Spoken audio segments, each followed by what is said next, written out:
All right, a very good morning. You are most welcome to this show, the KOKOLIRIKO live on Westnile television here in Arua City on Weather Health Park Lane. So my name is Frederick Dramadri. I am the host for today's show. You must be aware that the youth celebrations, the international youth celebrations are coming forth just tomorrow, 12th of August 2023. So most of the local governments are to take lead in organizing this, and we hope all the districts will be able to do this. But we are hearing that some of them are postponed in these days. I don't know why, whether they don't have the youths or they don't have the funds to facilitate the youths. So what are their priorities? These are some of the things we are yet going to dive into. We are seeing that Arua City started their preparations with cleanliness around the streets and also the main hospital, and then those other things that they have done. Maybe we'll go into these ones later on. We will be discussing in our last two segments with our host that whether decentralization is meaning only creation of new administrative units or it is service delivery. That is what we'll be diving into. So for us, actually, for those who want to really follow this show, you can tune into Westnile television channels. Those include maybe not limited to the YouTube channel that is KOKOLIRIKO Live on 11th of August 2023. Or you can also check us on StarTimes channel 477.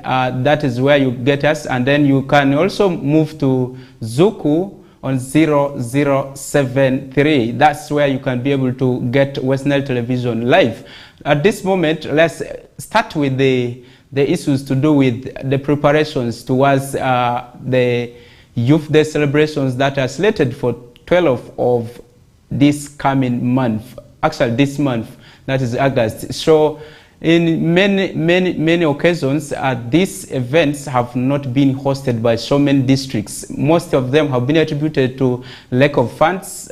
You wonder why this event is not prioritized in the community services departments in most of the local governments. Much as we have the larger population of the youth in most of these local governments, the population that makes maybe some of these administrative units look operational and what active, the population of the youth age. So if we are not prioritizing their activities, if we are not giving that time to chat with them, how do you think we'll be able to develop these local governments? Arua City started with the cleanliness from the main hospital, that is the referral hospital. They played games this week, and then today they are going to organize a press conference in relation to the day and whatever they are going to execute at the end of the day. Then tomorrow they will be having these celebrations here in Central Division.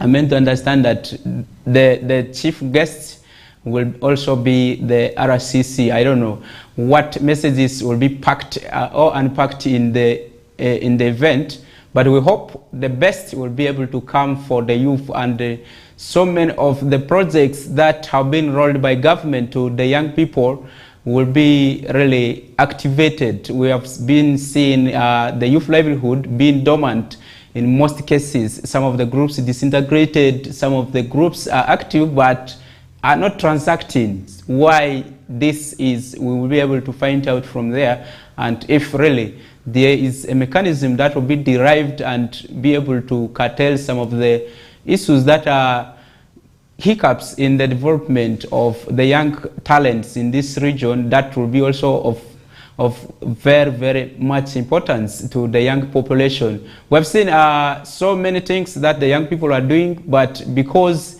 they have not been prioritized in the local governments, these look to be not recognized so much. We have seen the issues to do with the one-stop youth center of Arua, that is for Westnile region, being redundant just because of issues around administration, issues around management, issues around who takes charge of this.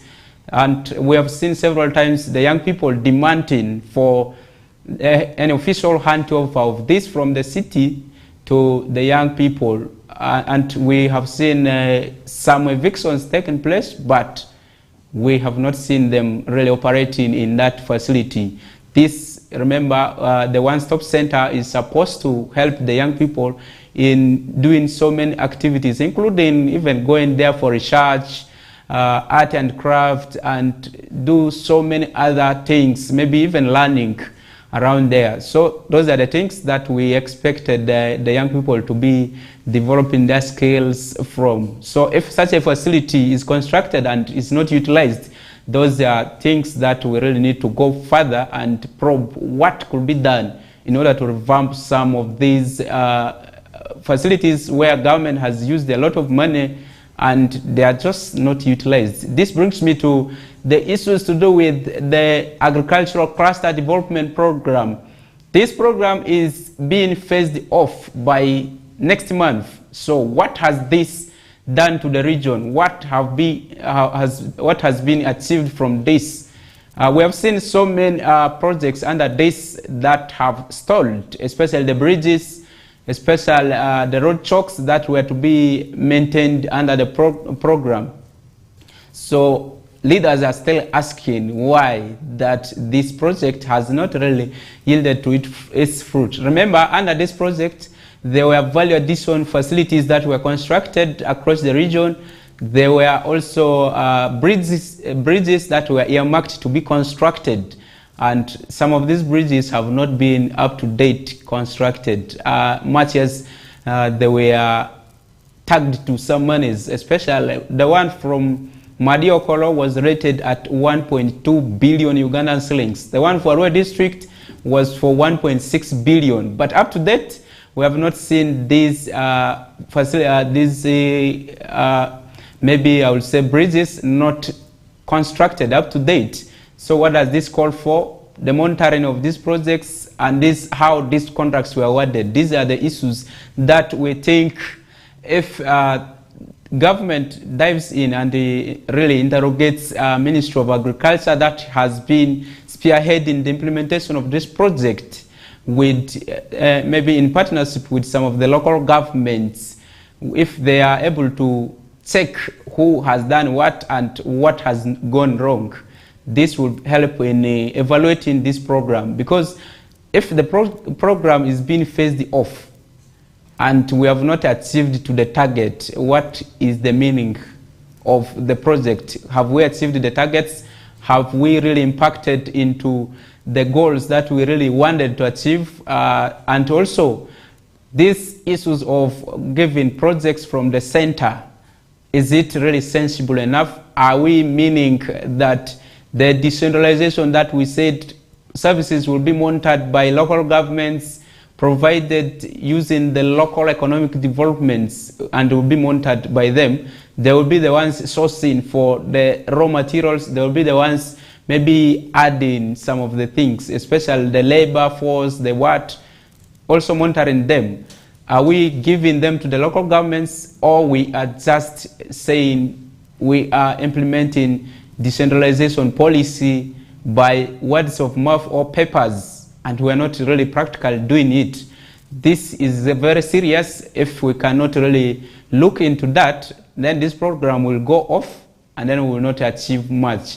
Because I am reliably informed that some of the contractors are threatening to sue Ministry of Agriculture, Animal Industries and Fisheries over the delayed release of monies, because they did not receive monies to execute some of the projects, especially for the roads.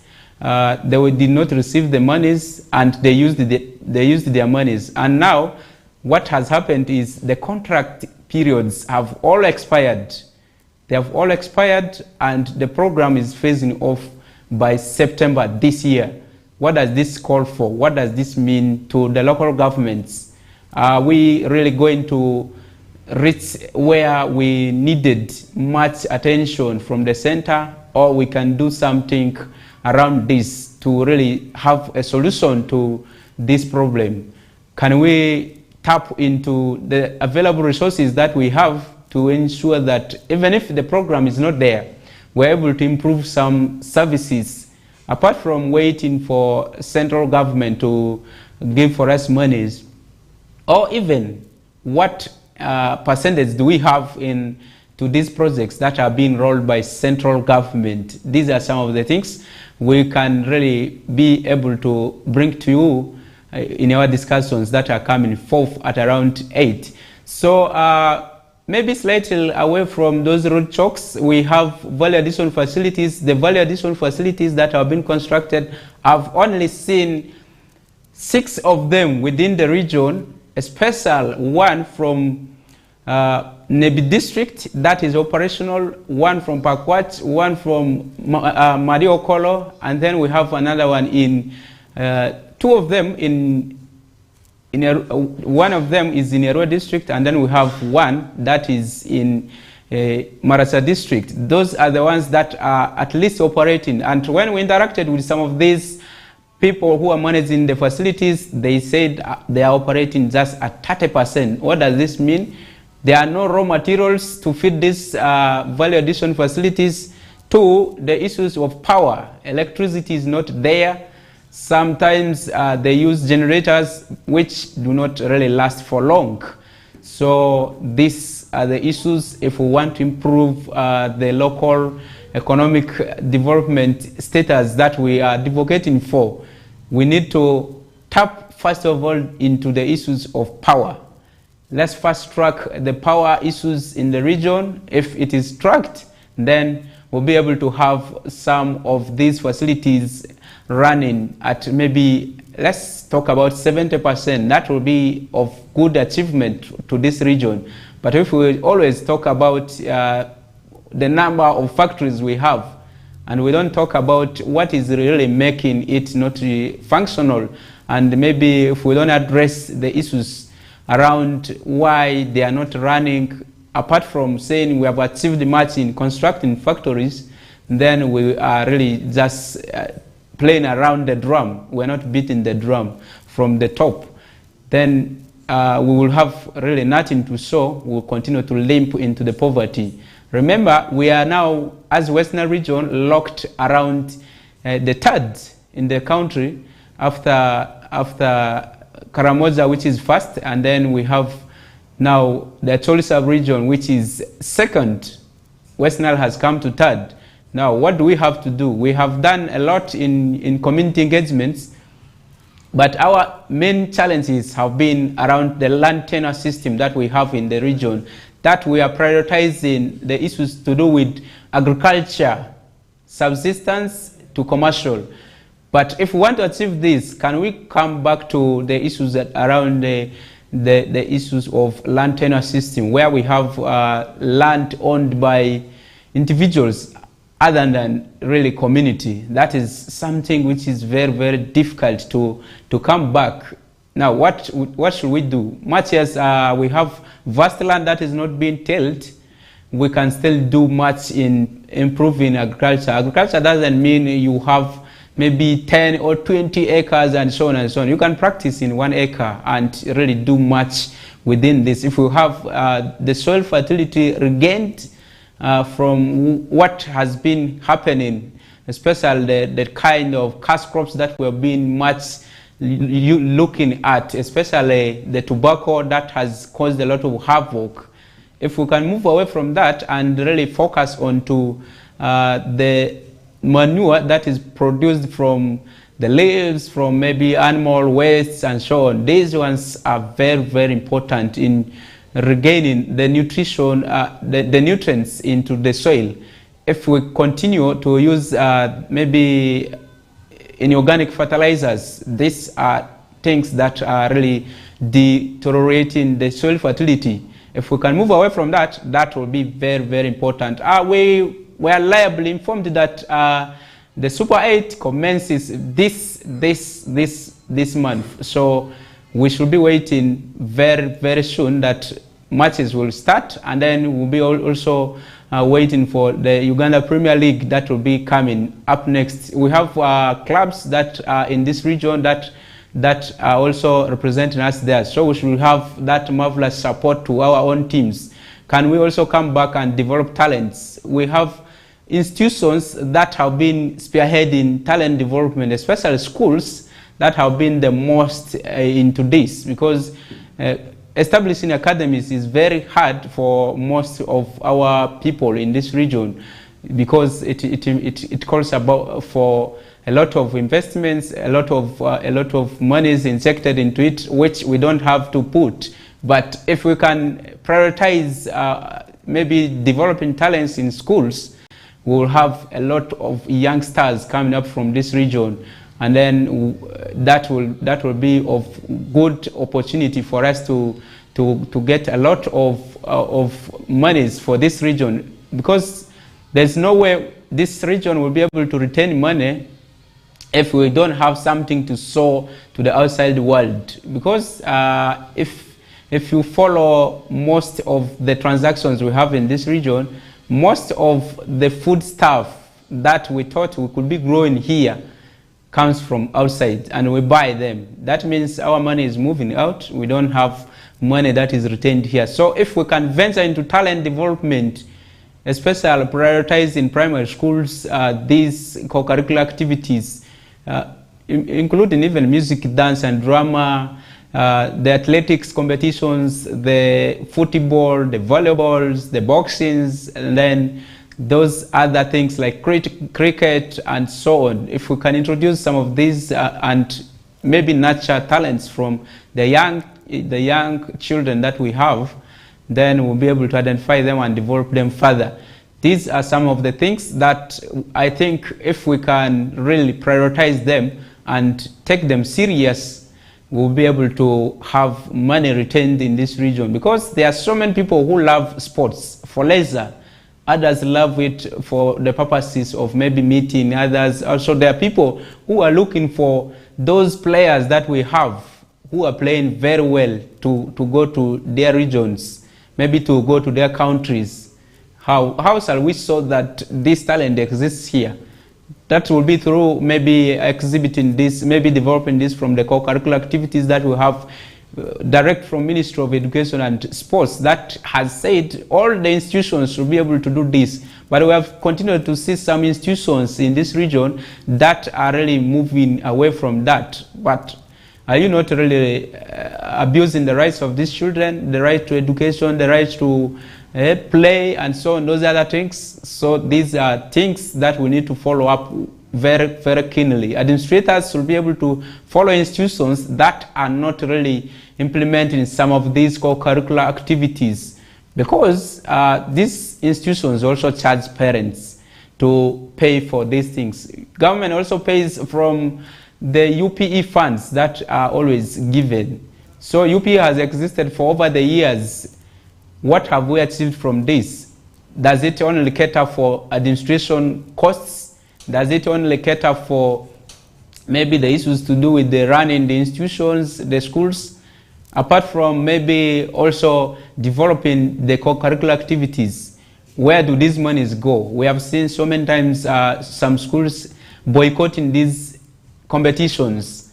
It is not for the purposes of maybe representing the institution, but it is to develop the talent of the young people, the young children that we have in these schools. So if you are really denying the chances for these children to participate, then you should be really taken maybe under disciplinary actions to be effected into this.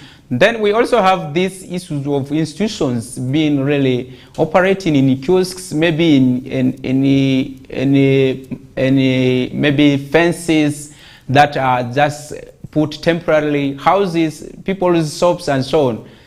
This needed to be really looked into, because most of the institutions are meant to understand do not have really spaces for children to exhibit their talents, especially maybe the play fields, especially in this region. You look at Arua City, you may have at least 40% having some of these spaces, open spaces for children to exhibit talent. What does this mean? This means a lot in ensuring the implementation of the UPE policies, the guidelines of Ministry of Education and Sports. And this comes back to the service monitors, the implementers of this, and also those who are there to enforce. Especially, I'm talking about in relation to, if we look at a rural city, look at the way the institutions are registered. These are some of the mandatory requirements that they are supposed to have. But you realize that some institutions have registered, yet they don't have some of these requirements fulfilled. So should we blame the administrators of the institutions? Should we blame the city authority for really not taking keen interest into this?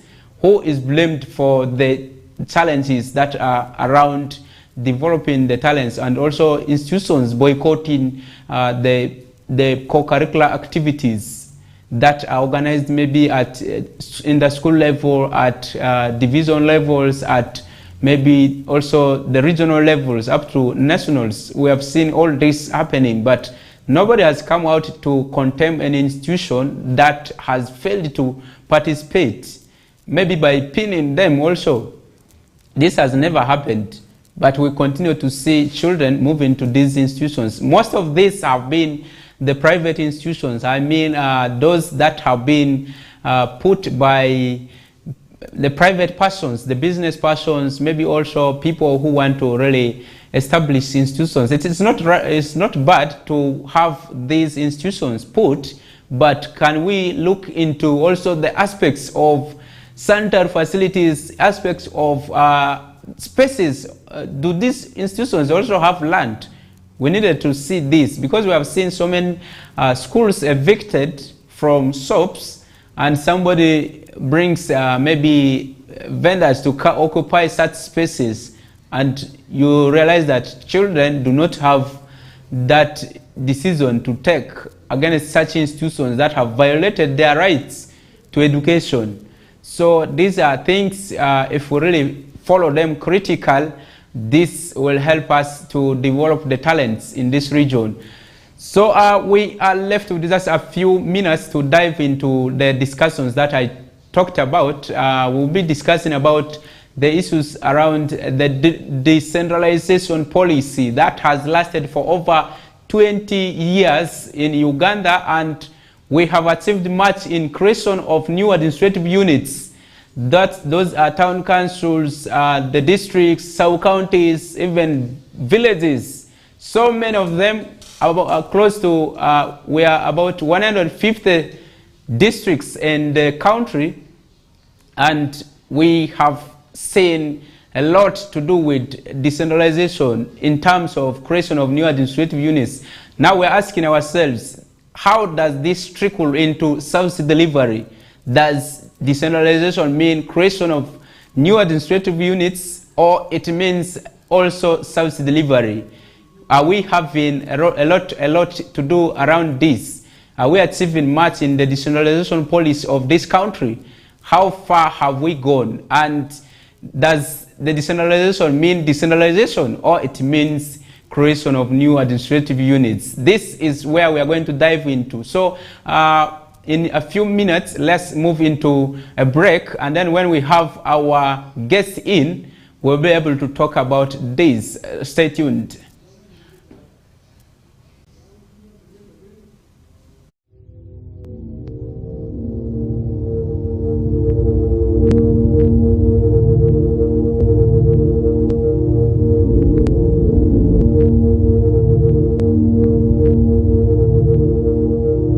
Westnile TV, lighting up the region.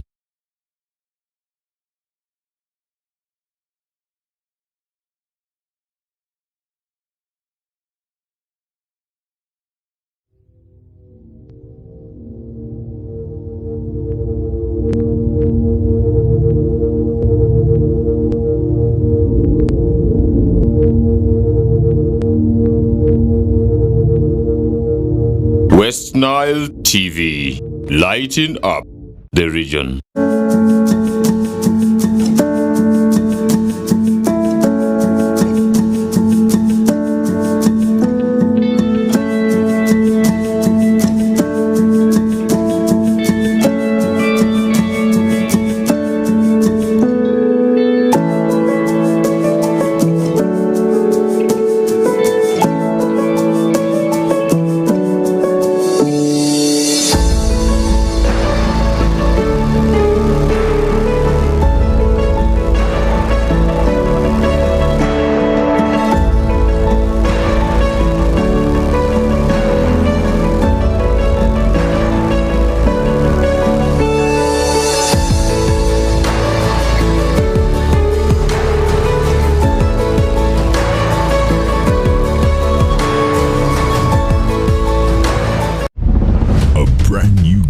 Star TV with StarTimes Inside Technology. New TV innovation with an inbuilt decoder that connects you to both StarTimes antenna and satellite signal. With StarTimes Inside Global Star TV, you can enjoy over 300 local and international channels, 1 month StarTimes highest bouquet for free, automatic system update, more benefits, more affordable. StarTimes Inside Global Star TV is available in all StarTimes branches and dealers countrywide. StarTimes Inside, entertainment inbuilt.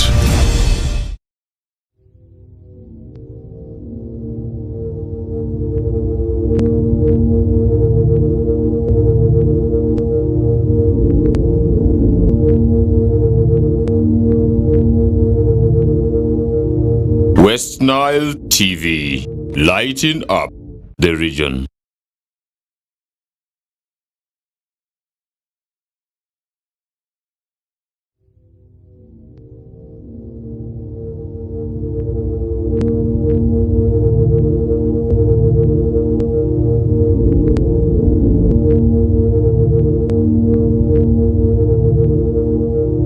Westnile TV, lighting up the region.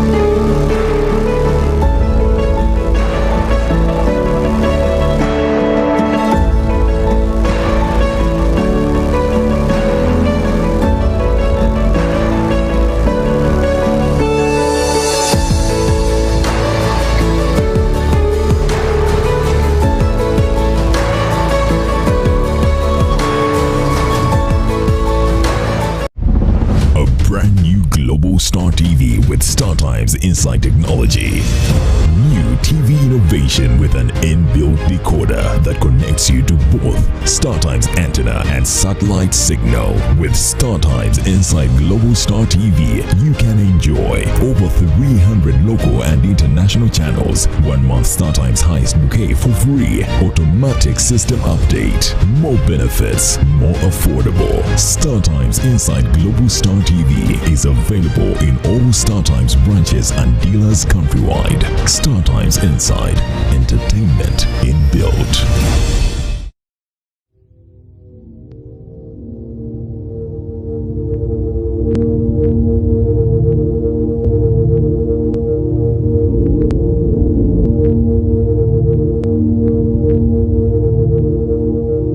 Westnile TV, lighting up the region.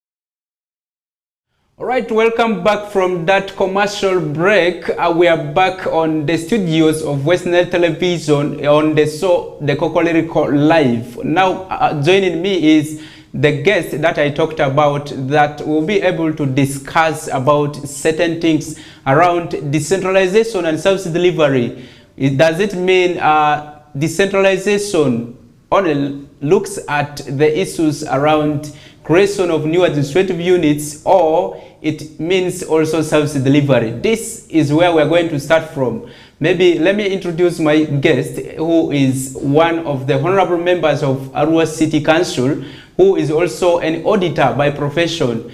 is someone who has done a lot to do with financial discipline and also audited so many entities in this region. Maybe let me welcome you, Anguyo Godfrey, to the studios of Westnile Television.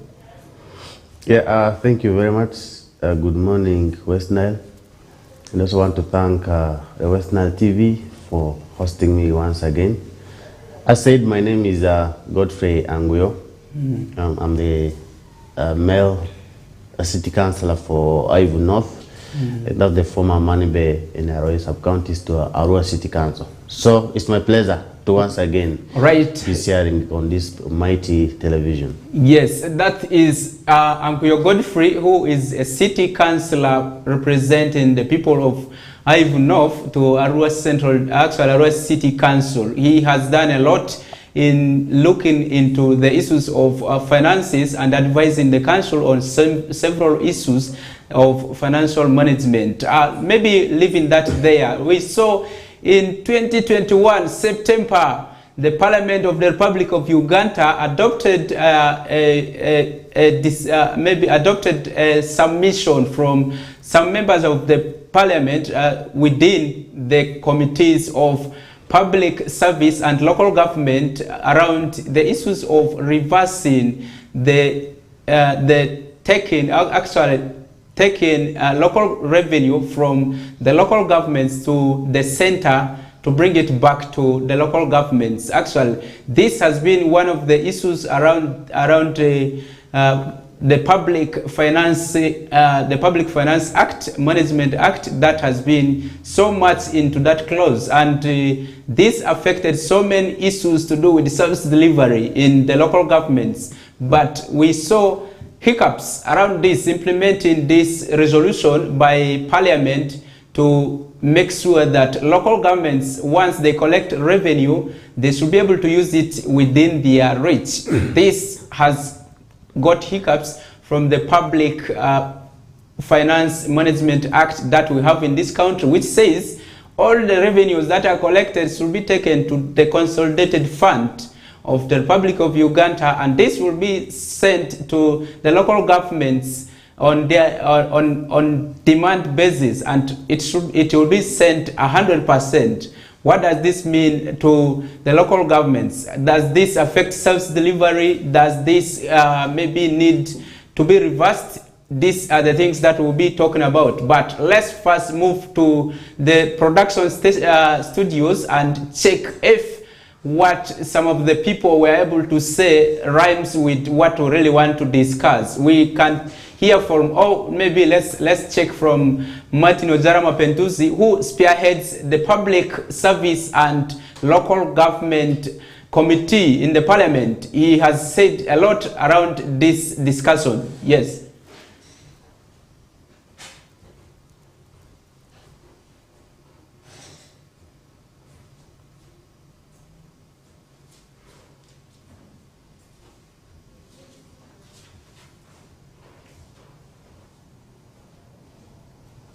All right, sorry.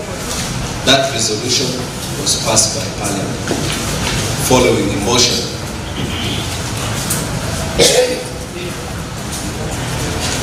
So you may ask what has happened with this resolution. What has happened is that there is a law called Public Finance Management Act, which created this situation.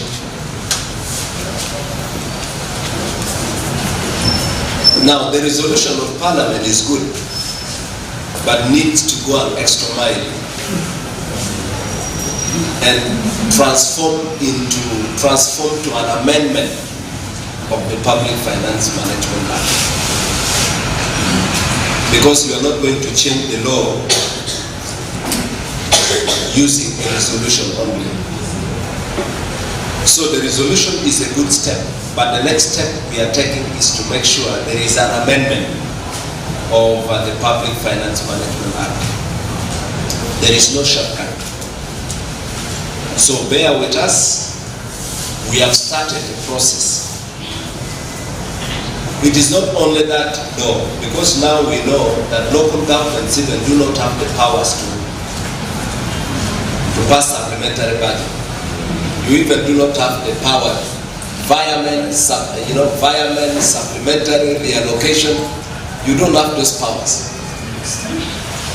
So we want to make sure we amend those provisions so that what you collect remains with you.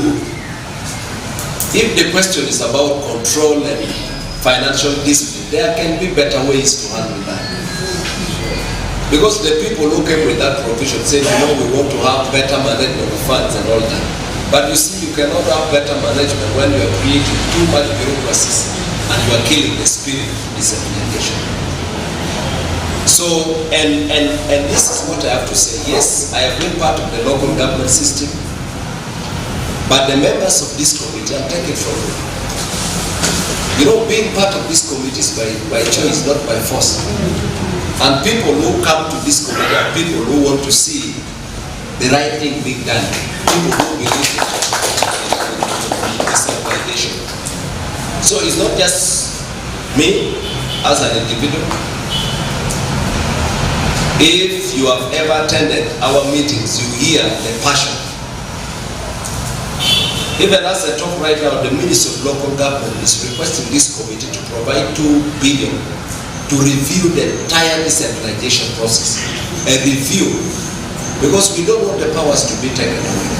So we need to review and look at how it's functioning and create the necessary improvement. So we understand what we are saying, but it's a process and there is no shortcut. Bear with the situation, but we are moving faster to have that sorted. Number 2, taxing exclusion. Again, that is another thing that is dictated upon by the laws. Our law says, our laws of taxes says you tax your earnings. Whether it's exclusion, that is what you are earning. It has to be taxed. There is no shortcut about it. Only a refund cannot be taxed. I hope the CFOs are here. If you are paying a refund, transport refund, it is not taxed. But if you are paying allowance, it is taxed. That's taxable. That is what the law says.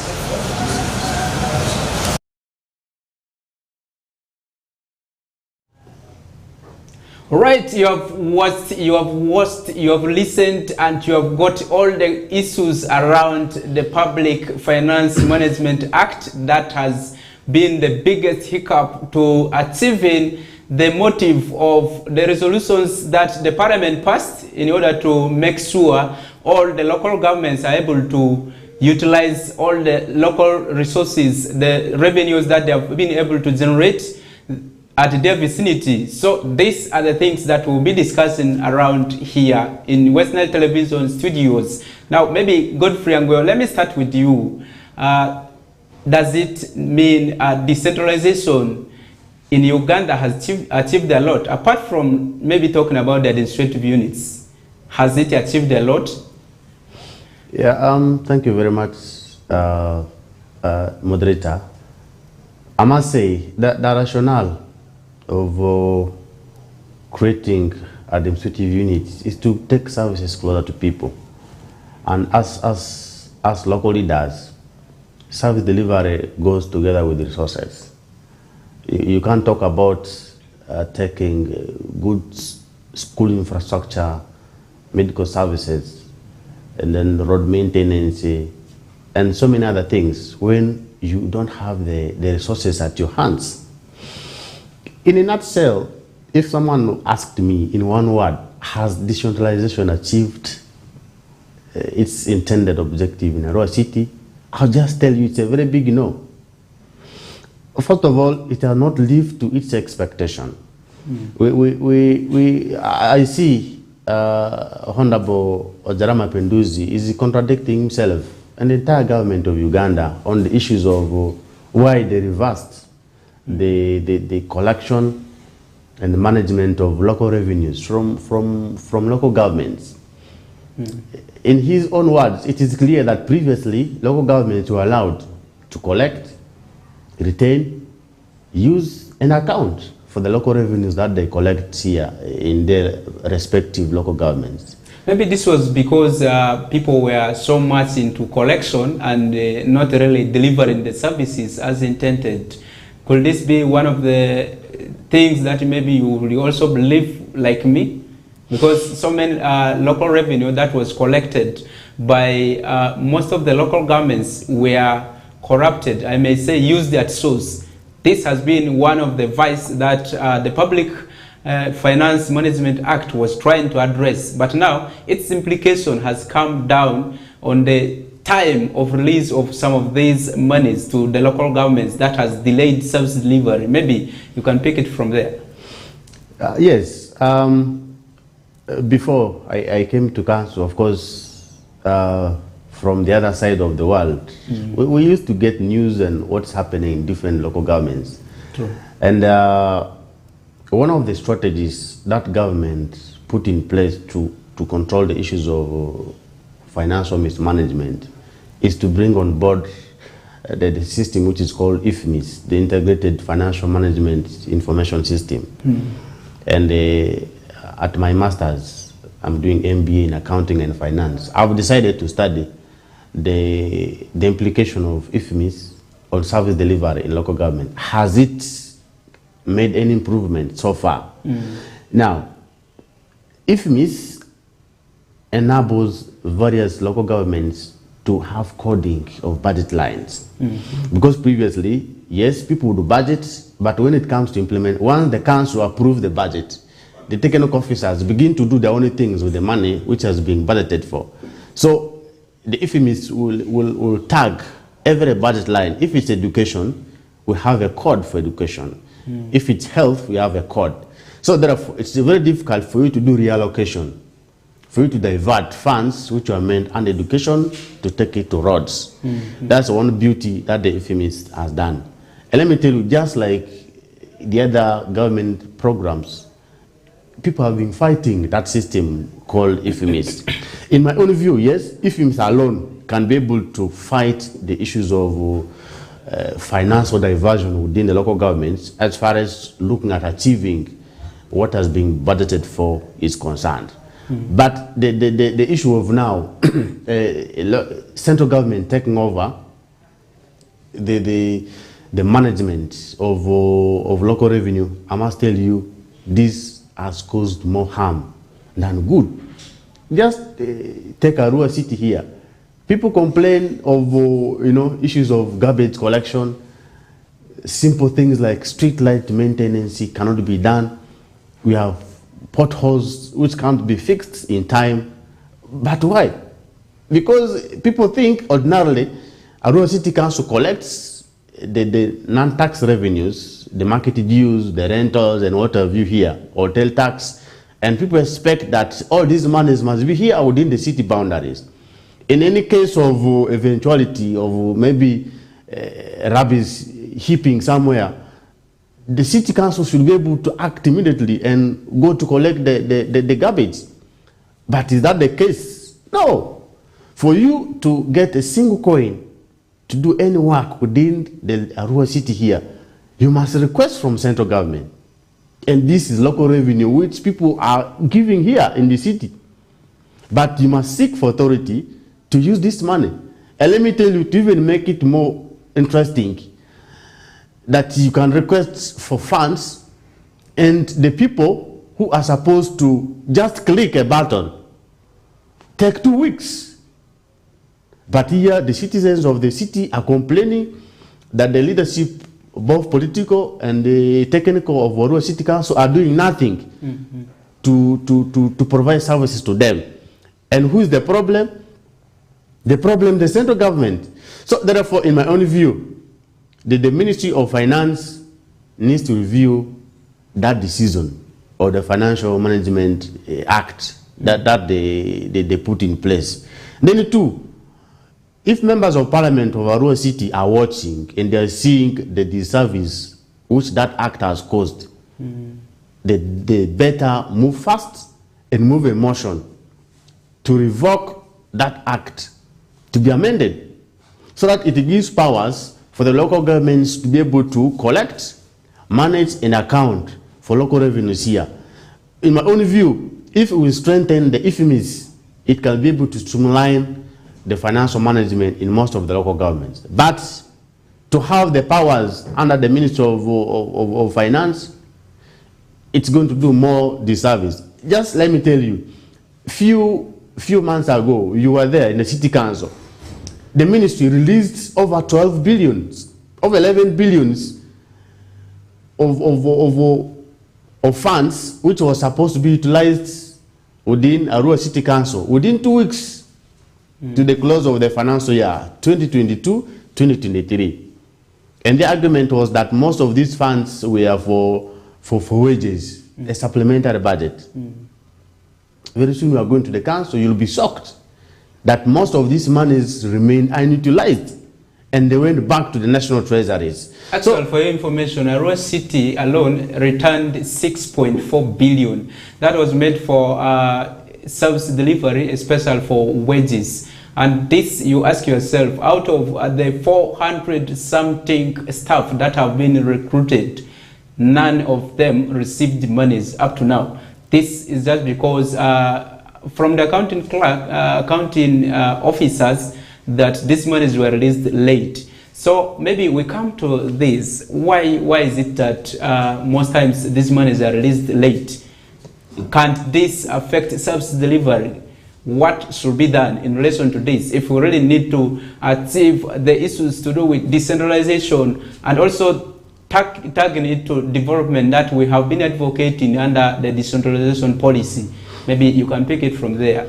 Yes. Okay. The issue of Arua City Council returning funds to the National Treasury, we are leaving that for another discussion.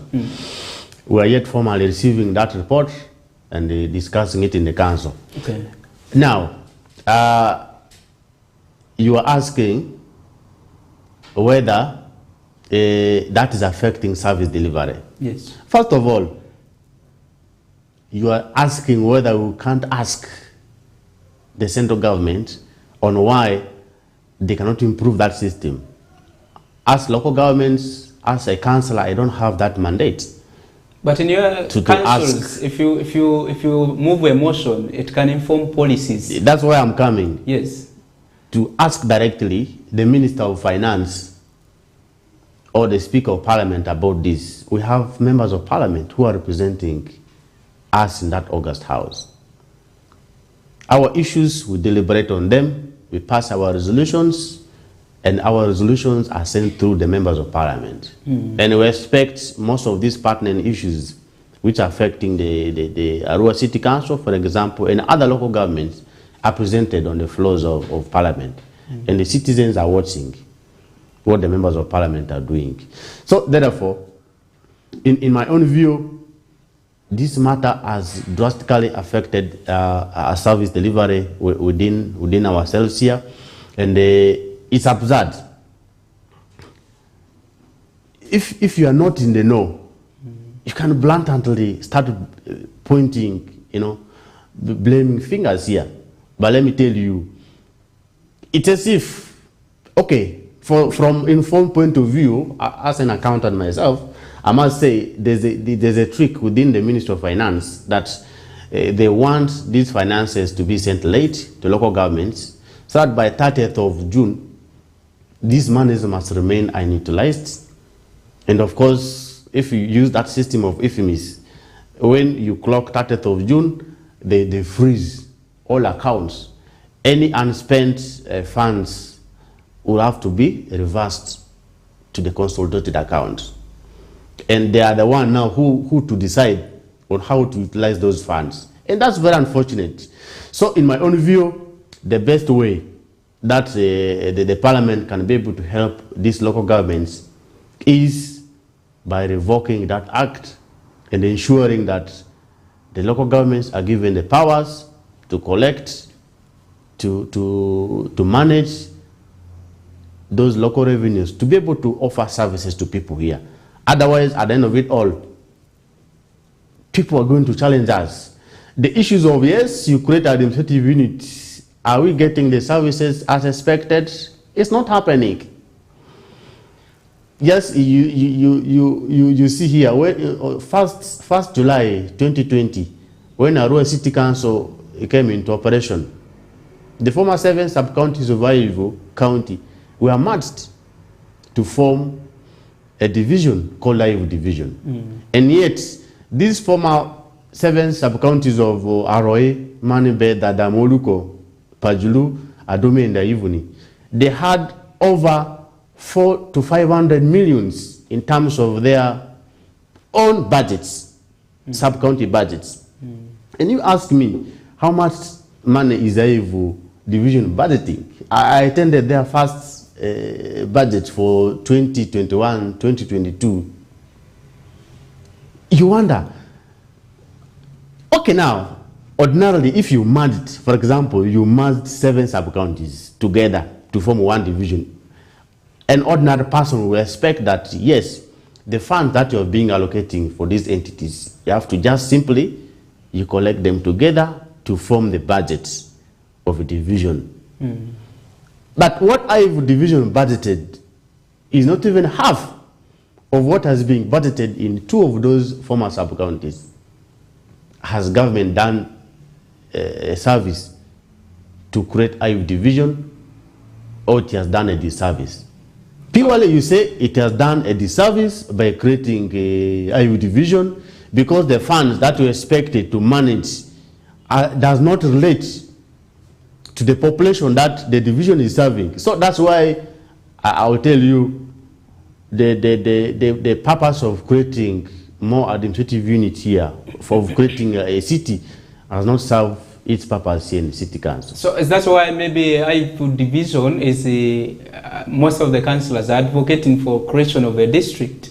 Because we are meant to understand that Ivo, currently, the council has factions. There are those that are advocating for creation of a new district out of Ivo Division, and then there are those that are advocating for creation of new divisions. Is that the reason why maybe Ivo Council is looking at creation of more administrative units? Does that mean service delivery will be expedited, and maybe the magnitude of amount of money that Ivo will be receiving will be able to increase? Okay, now does this bring about the issues of development? How is Ivo currently dealing with the issues of service delivery in terms of maybe looking at all these sub-counties that were merged?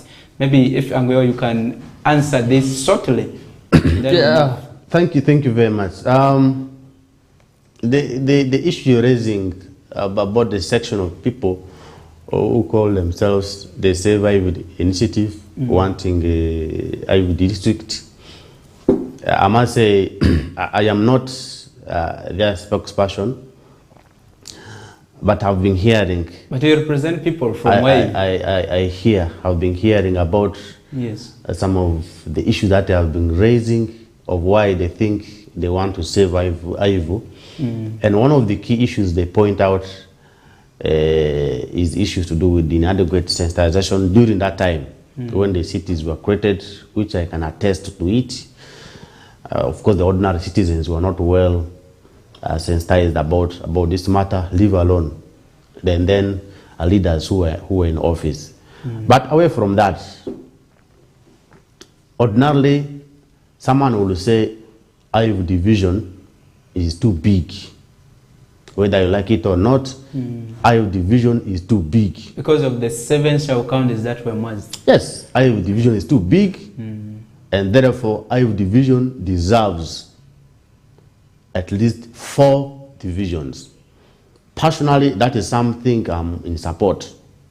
I don't want to talk about the district, because I know this city has already been created, and in any case, if we were to move to redemarcate the boundaries, the power now lies within the parliament.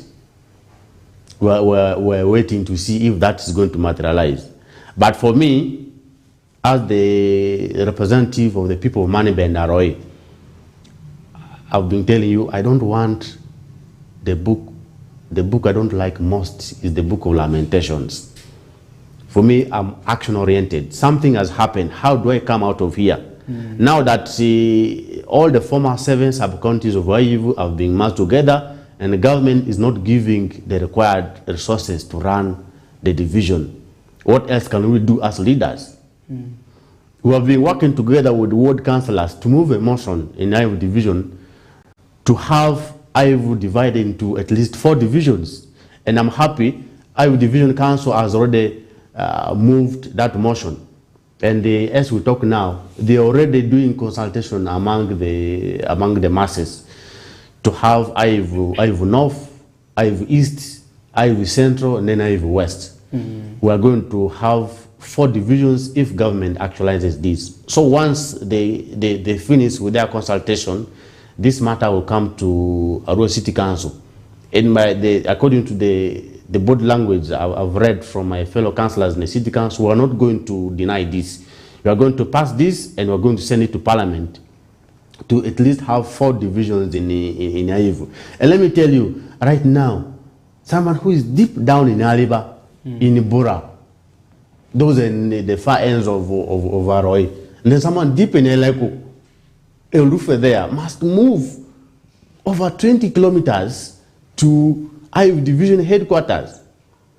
And this is someone who has been meeting the sub-county officials conveniently there in Manibe, there in Aroi. Leave alone, someone from Riki, that old woman must be able to walk up to 24 kilometers and pass this town to go to Ndoparaka to access services in Waivu Division headquarters. And yet, this person has been getting these same services conveniently in Uluko headquarters there. 2, you go to staffing. These people are being served with different staffing in their sub-counties. But now, from 7 sub-county chiefs, you now have a 1 town clerk who must be able to attend to over 200,000 people if they chose to come and access services at once in Waivu Division headquarters.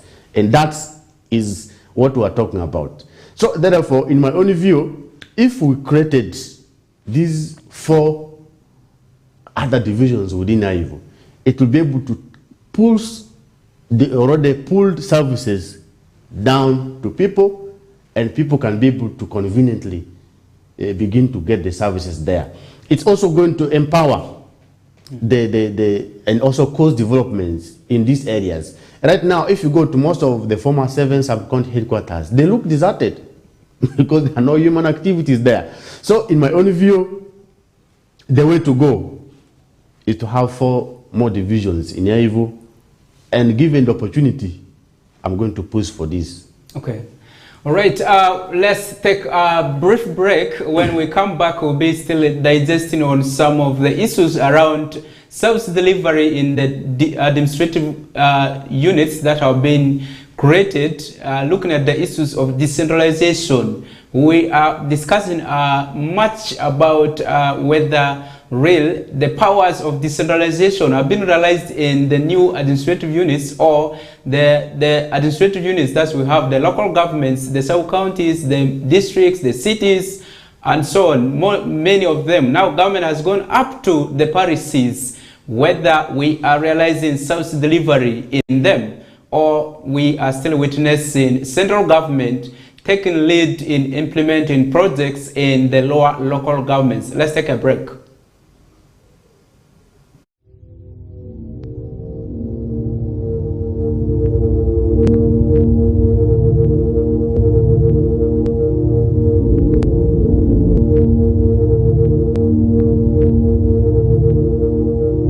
Westnile TV, lighting up the region.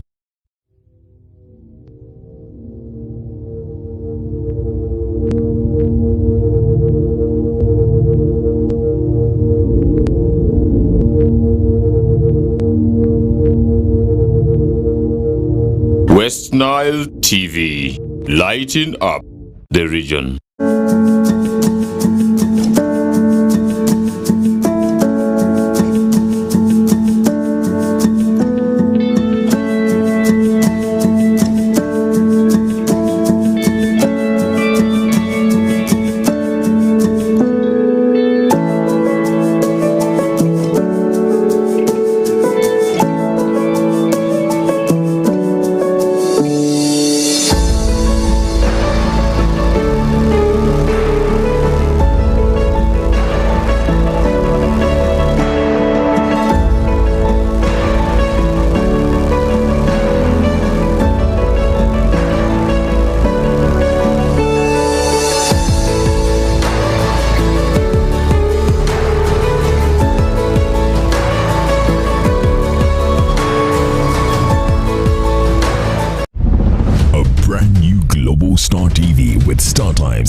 innovation with an inbuilt decoder that connects you to both StarTimes antenna and satellite signal. With StarTimes inside Global Star TV, you can enjoy over 300 local and international channels, 1 month StarTimes highest bouquet for free, automatic system update, more benefits, more affordable. StarTimes inside Global Star TV is available in all StarTimes branches and dealers countrywide. StarTimes Inside, entertainment inbuilt.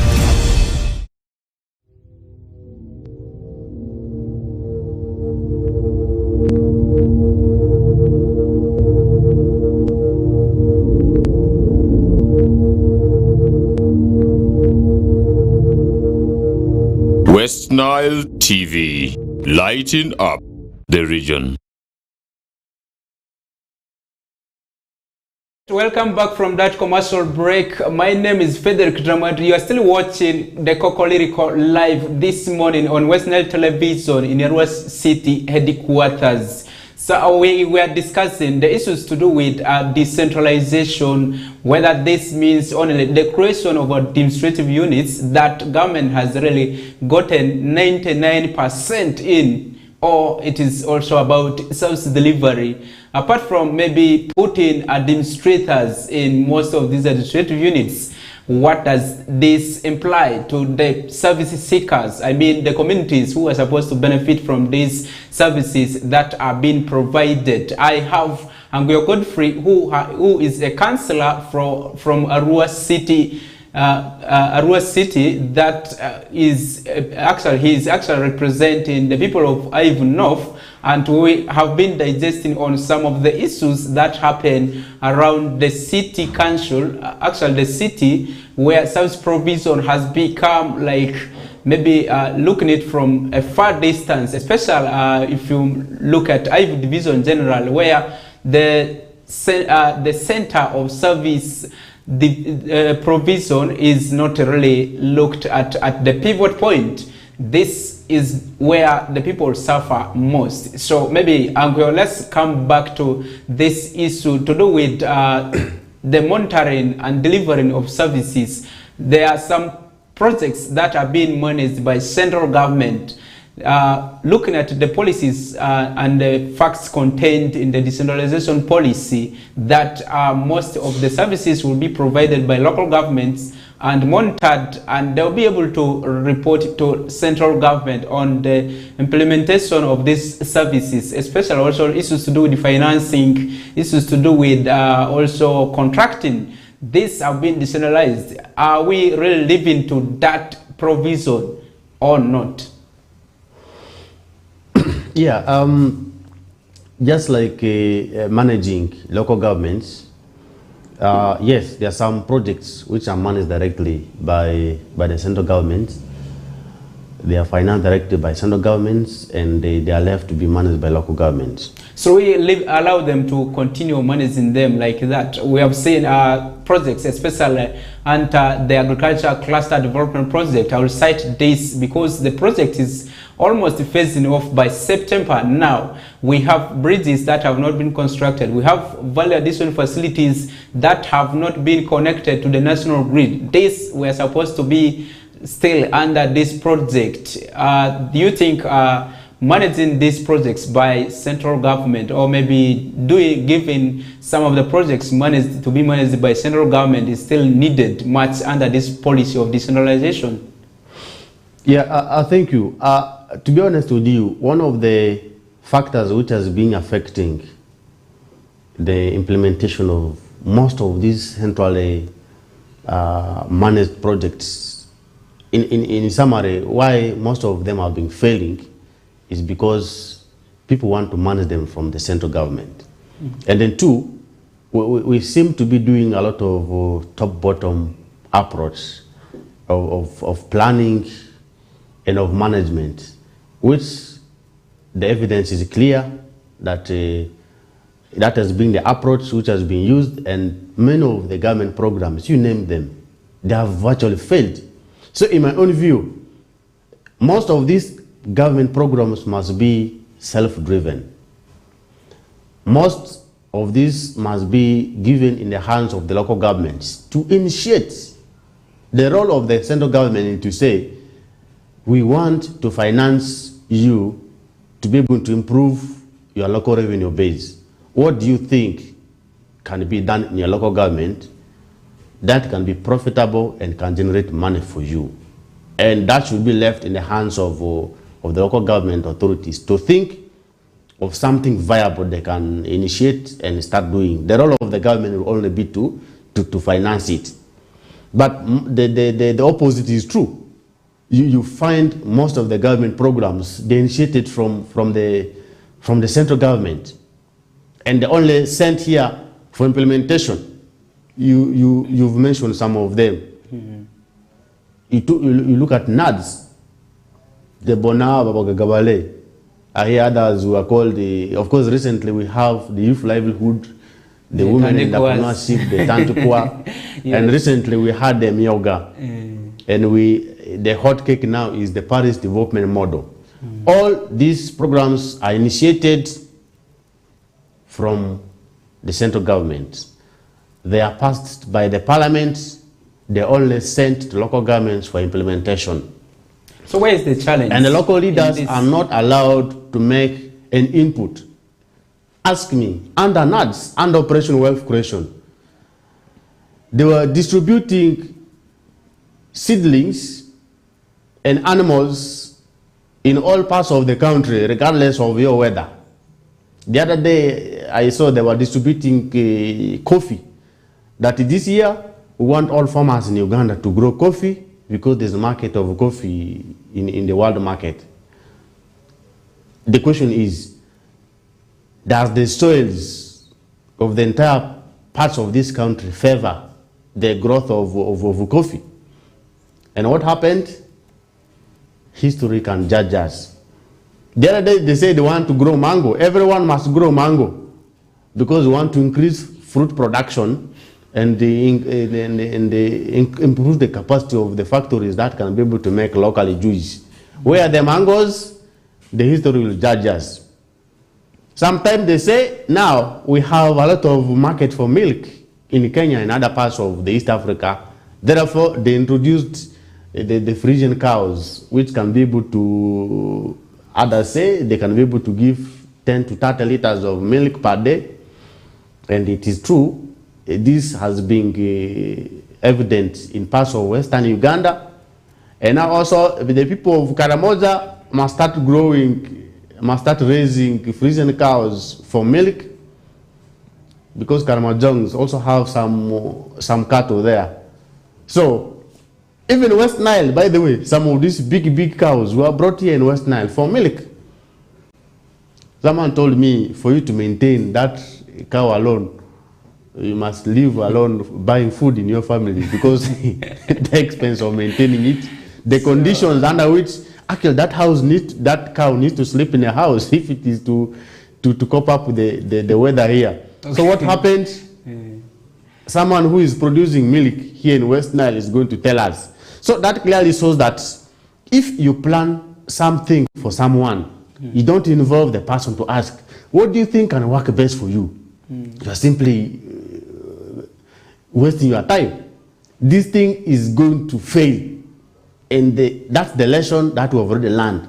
That when people are not involved at the grassroots, they are not going to take ownership. Then too, certain factors like weather for agricultural production are going to dictate about the profitability of this initiative that you are bringing. So that's a clear indication that if things are planned without consulting the local governments of what they think can work best in them, people are simply wasting their time. That's why most of these government programs have been failing. And that's why personally I've been sharing this in the various committees in the councils, that our members of parliament need to tell the government that, you know what, for projects to succeed, can we have ideas generated from local governments?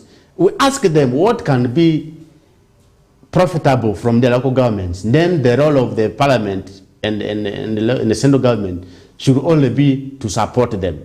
So the issues of value addition, yes, in my own view, the issue of value addition is okay. It increases the net income someone can be able to generate. By the way, if you're growing maize and you have a maize huller, a value addition plant here, from a single grain of maize, you can be able to get different products, first class poso, second class poso. Even from there, you can get animal feed that you can also sell. At the end of it all, from one grain of maize, you can get 3 different products. That's the value addition we're talking about.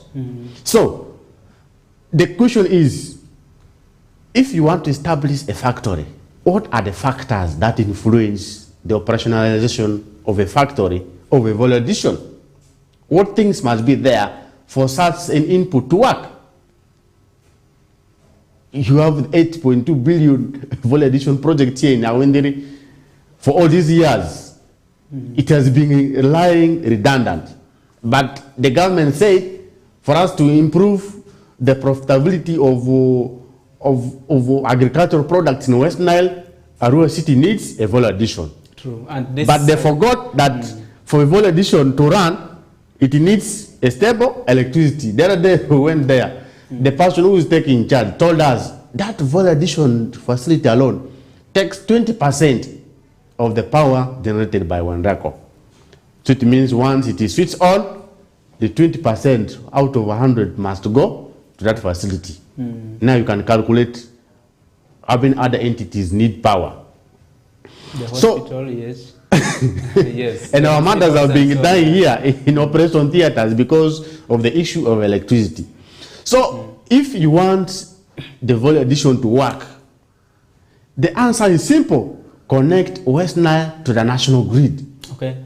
So maybe let's summarize on this, looking at all that we have been able to digest on and talk about, especially on the issues of managing projects, programs, and also the issues of revenue remittance to the local governments. What are your pathways? What do you think governments will do in order to actualize the decentralization policy and also ensure that equitable service delivery is achieved in all these local governments that have been created?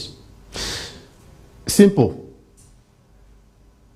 Reverse that decision of yours of centralizing management of local revenues. Give powers to the local governments to raise the local revenues. Then 2, support the local governments in initiating projects which can be able to raise the local revenues. 3, continue strengthening the financial management systems. That IFMIS must be strengthened and rolled throughout the local governments of Uganda to ensure that the management of budgets should be the way they have been approved. If people are to achieve the services they have planned for in a financial year. That way we're going to have easy provision of basic services by the local governments within the electoral areas. The issues of financial mismanagement, let me tell you, let me be open to you, with my experience of the last 2 years of being in the council, it lies within the hands of the leaders. And I want to appeal to the population. If you want the resources within the local governments to be managed well, can you send leaders who understand these things? Because sometimes you wonder what councillors are doing in most of the local governments. And I don't blame them. Because the people who have read, they think being a councillor is something useless, you don't want to take up. Time for election comes, you're there, you're unbothered. But then what happens?